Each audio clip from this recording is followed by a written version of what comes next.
ஒரு 32 வயசுடைய ஒரு பையன் அவருடைய லைஃப்பில் எவ்வளோ ஆசைகளோடும் கனவுகளோடும் வாழ்ந்திருப்பார்ல.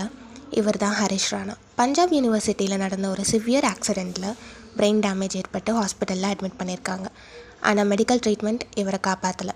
லாஸ்ட் 13 இயர்ஸாக இவர் கோமாவில் தான் இருந்திருக்காரு. அட் லாஸ்ட் நம்ம டெல்லி சுப்ரீம் கோர்ட்டில் முதல் முறையாக இந்தியாவில் கருணை கொலை அனுமதிக்கப்பட்டிருக்கு.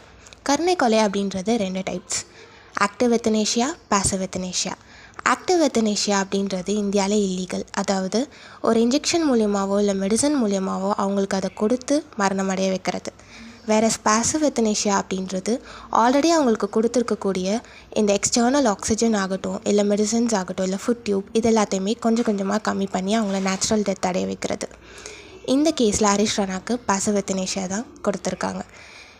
இந்த கேஸ் மூலிமா right to die with dignity அப்படின்றது ஒரு பார்ட் ஆஃப் ஆர்டிகல் 21ன்னு சொல்லியிருக்காங்க.